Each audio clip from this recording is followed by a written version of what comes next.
They found her unconscious, a bottle of pills in her hand, foam in her mouth. She had just messaged her friends one word, goodbye.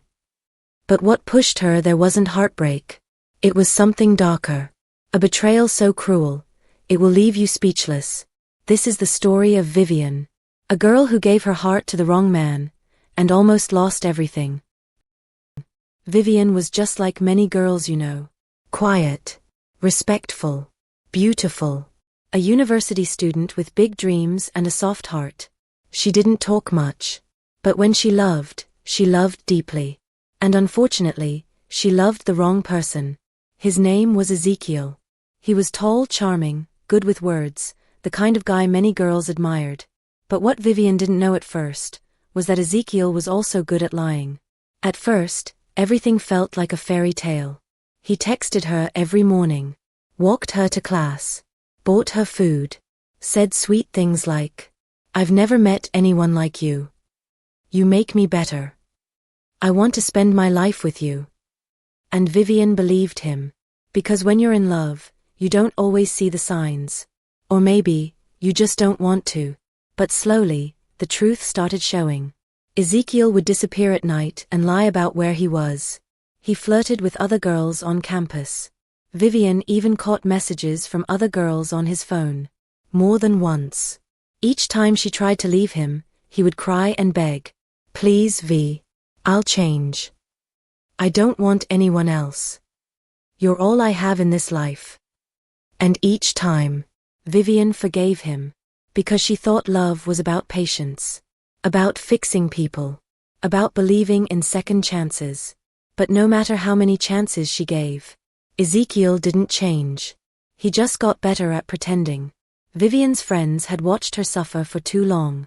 Tamuno, Ada, and Beezy, they were more like sisters than friends. They knew her heart was soft, maybe too soft. They saw her pain every time Ezekiel cheated, and each time, she came back to them broken, again. "Vivian," Tamuno said one day in the hostel, folding her arms. "This thing you're calling love is slowly killing you." Vivian sat on the bed, eyes swollen from crying. She had just returned from the clinic, again. Another infection. Another heartbreak. "You're always treating something," Ada added softly. "If it's not an infection, it's your emotions. You're not eating. You're losing weight. You're not smiling. This isn't you." Vivian looked at her friends. She wanted to speak, but her lips only trembled. Beezy shook her head. "Vivian, for 2 years you've been in this mess. 2 whole years. You believe he'll change, but he never does. He cheats, then he cries, then you forgive him, then he cheats again. Aren't you tired?" Vivian stared at the floor. "He says he loves me," she whispered. "He said he'd die if I left." Tamuno snapped. "And what about you? You're the one dying slowly, not him. Do you want to end up sick, broken and alone?" There was a long silence. Vivian finally wiped her tears. She nodded slowly. "You're right. I'm tired." "You have to let go, V," Ada said, holding her hand. "Real love doesn't hurt you over and over again." That night, they stayed with her. They cooked together, played music, laughed for the first time in weeks. And the next morning, Vivian told them, "I'm done. I'm leaving him." For the first time in a long while, her friends saw hope in her eyes. 2 weeks had passed since Vivian left Ezekiel. Her friends were starting to breathe again. They felt relieved, hopeful. They thought, maybe this time she's free for real. Then one hot afternoon, Tamuno was walking past the school cafeteria, looking for cold water to buy. She stopped in her tracks. She blinked. Her heart skipped. Right there, not too far away, Vivian was walking. But she wasn't alone. Vivian was walking hand in hand with Ezekiel. Tamuno froze. She stared for a few seconds, hoping she was seeing wrong. She quickly pulled out her phone and called Ada. "Come to the cafe now," Tamuno whispered. "It's Vivian. She's back, with him." Ada and Beezy rushed down, and when they saw what Tamuno saw, their jaws dropped. There she was. The girl who had cried on their laps. The girl who swore she was done. Now she was back with the same boy, and pretending everything was fine. But it wasn't. Vivian's eyes looked tired. Her smile was empty, like someone forced her to wear it. She didn't look like someone in love, she looked like someone trapped. Tamuno called out, "Vivian! Vivian!" Vivian turned, and kept walking. She didn't wave. She didn't stop. She didn't say a word. That night, they tried to call her again. No reply. They checked their WhatsApp chat. Vivian had blocked them all. 2 days later, they found out she had moved out of her hostel, and moved in with Ezekiel. No goodbye. No explanation. Just silence. And that silence felt louder than any scream. Ada said quietly, "Something's wrong." Tamuno whispered, "She's not okay. I can feel it." And she was right. Vivian was in trouble. Real trouble. After Vivian blocked all her friends, they were confused. They tried calling, texting, even asking her roommate where she had gone. No one knew for sure. One day, Tamuno saw her across campus, just for a second. Vivian was walking fast, alone, her head down. She looked thinner, like someone who hadn't slept in days. She was wearing the same outfit she had on 2 days earlier. Whispers began to spread. Vivian has moved in with Ezekiel. She left her hostel at night. She's not talking to anybody. Her friends were in shock. Tamuno said, "We need to go and see her." But when they got to Ezekiel's lodge and knocked, nobody opened the door. They called her name, no answer. Even Ezekiel didn't come out. Inside that house, Vivian was suffering in silence. She didn't go out unless he told her to. She didn't answer her phone. She didn't post on social media. She didn't smile. Ezekiel told her, "Don't talk to those girls again. They want to ruin us. If you leave me again, you know what I'll do with those videos." Vivian was scared. She felt trapped, like a prisoner in her own body. She wanted to run. She wanted to scream. But every time she tried, she remembered the videos. And she kept quiet. Vivian moved in with Ezekiel, but what she didn't know was, she was also moving away from herself. Her soul was fading. Her voice was disappearing. And soon, only her silence was left. It was a quiet Wednesday afternoon on campus. Ada had just returned from lectures. She sat in the common room, eating a plate of Indomie noodles. Her phone buzzed. Then buzzed again. She picked it up, and froze. Vivian had created a new group chat. It was named, My Girl's Red Heart. Tamuno, Ada, and BZ were all added. And then, one single message followed. "I just want to say thank you for everything. I love you all. I'm sorry. Goodbye." Ada's heart dropped. Her spoon fell from her hand. She immediately dialed Vivian's number. It rang once, then switched off. She called again. Nothing. She rushed to Tamuno's room, shaking, her eyes already wet. "Tamuno, check your phone. Vivian, something is wrong." Within seconds, all 3 girls were outside, breathless, scared. BZ was already crying. They knew something was wrong, terribly wrong. "Let's go to Ezekiel's lodge." Tamuno shouted. "Now." They ran through the streets. They didn't care who was watching. People turned to stare, some asked what was wrong, but they didn't stop. When they got to the gate of Ezekiel's lodge, it was locked. Tamuno banged on it with her fists. "Vivian. Vivian. Open the door." No answer. They pushed and pushed, until the gate gave way. They ran up the stairs, kicked the room door open, and then, they saw her. Vivian was lying on the floor, her eyes closed, her lips blue. A bottle of pills was next to her. Foam came out of her mouth. "Vivian. Please don't die." Tamuno screamed, grabbing her. "Call the clinic." Ada shouted. BZ was already dialing. Her hands were shaking. They didn't know if she would survive. But they knew this wasn't just about love anymore. This was a matter of life and death. The next morning, the nurses said, "She's opening her eyes." Tamuno ran into the hospital room. She was tired. Her eyes were red from crying all night. Vivian slowly turned her head and looked at her. Weak, pale, but alive. Tamuno grabbed her hand and burst into tears. She couldn't hold it anymore. Vivian, why? Why would you do this to yourself? You wanted to die because of a man? Vivian looked away. Tears rolled down her cheeks.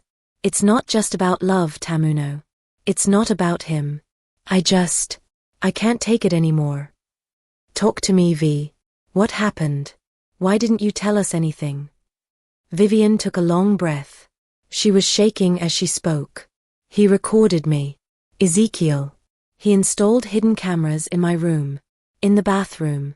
In the shower. While I was dressing. I didn't know. He told me he would post all my videos if I didn't come back to him. Tamuno covered her mouth in shock. Vivian continued. Then he said, if I didn't let him and his 3 friends sleep with me, he'd leak everything. I begged him. I did what he said. And after, he still didn't delete the videos. He told me to move in with him, so they could keep doing what they wanted. She paused, trembling. I'm pregnant. And I have herpes. The doctor said it doesn't go away. The room went silent. Tamuno couldn't speak. Vivian covered her face with both hands. She whispered through tears. I'm tired. I didn't want to die.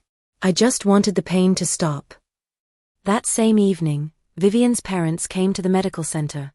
The moment her mother stepped into the room and saw her daughter lying on the hospital bed, she froze. Her hands flew to her chest as she let out a loud cry and fell to the ground. Her father rushed to her side, barely able to keep his own tears in. Vivian turned away when she saw them. She couldn't even look her parents in the eyes. She narrated her ordeal with her parents crying. I'm sorry, she whispered in a broken voice. I didn't tell you, because I thought you'd be ashamed of me.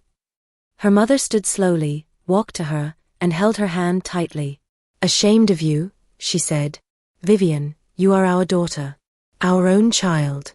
You are not the one who should be ashamed. Vivian's father moved closer. He placed his hand on her head and shook his own. We failed you by not seeing your pain. But you are not alone anymore. You hear me? We will walk through this with you. And just like that, something in Vivian broke, but this time it was not pain. It was relief. For the first time in a long time, she felt safe. She felt seen. Her walls crumbled, and she cried loudly into her mother's arms. Her friends joined in. They all held her. The room was filled with tears, but this time, they were not just tears of sadness. They were tears of hope. Vivian realized something she hadn't known for months. She didn't have to carry this burden alone anymore. Her voice had been heard. And her healing had finally begun. After Vivian told her parents and friends the whole truth, they were heartbroken, but they didn't waste time. Her father stood up and said, We must report this. We can't let this boy walk free after destroying our daughter's life. So they all went straight to the police.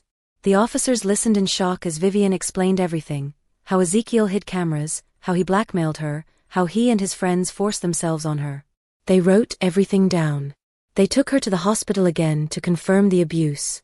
The reports came out. It was all true. The police went to Ezekiel's lodge that same night. But he was gone. He had run away. Not just him, his 3 friends had also disappeared. Packed their bags. Switched off their phones. Vanished. Vivian's heart dropped. What if he posts the videos? She asked, shaking. What if he never gets caught? But her mother held her hand and said, Don't worry. Evil people can hide, but they can't hide forever. For 2 days, nothing. Then on the 3rd day, news came in. One of the boys, the smallest one, had been caught in another state. He was trying to board a bus to leave the country. The police grabbed him. When they questioned him, he broke down. He confessed everything. Names, locations, the phone where the videos were saved. Even where Ezekiel might be hiding. One by one, the boys were caught. Tracked through ATMs. Spotted in hotel cameras. Picked up by police. And finally, they found Ezekiel. He was hiding in an abandoned house. He didn't smile anymore. He didn't cry fake tears. He was quiet, as police handcuffed him and put him in the van. Vivian's friends saw the video of his arrest online. They cheered. Some cried. Justice had finally started. Vivian's healing didn't happen overnight. After everything she went through, the pain, the shame, the betrayal, it felt like she was learning how to live again. At first, therapy was hard. Talking about what happened made her cry. Some days, she couldn't even speak. She would just sit there and stare at the floor, her hands shaking. But her therapist told her, healing is not a straight line. Some days will hurt, but every step forward counts. Vivian started to write in a journal.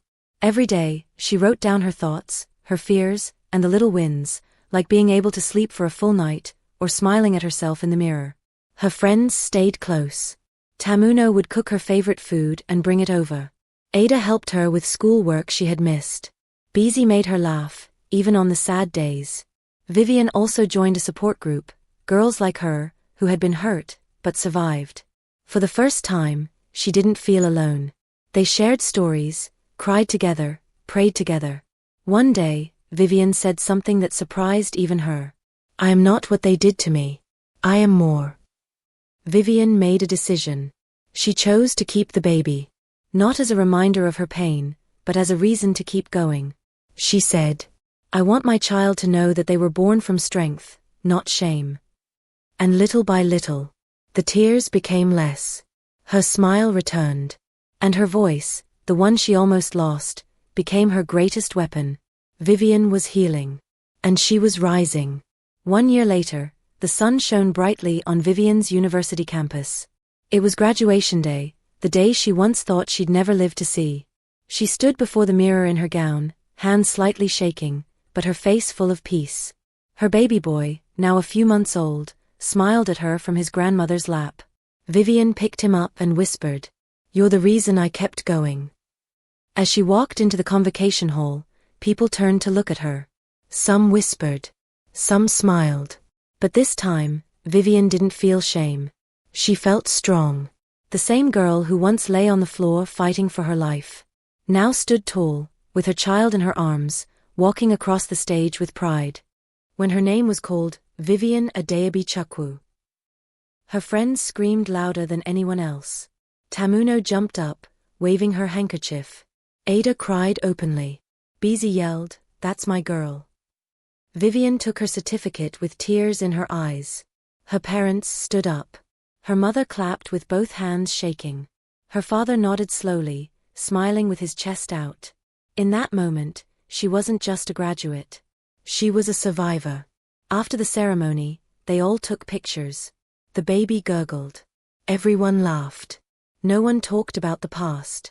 Vivian looked at her friends and said softly, Thank you for not giving up on me.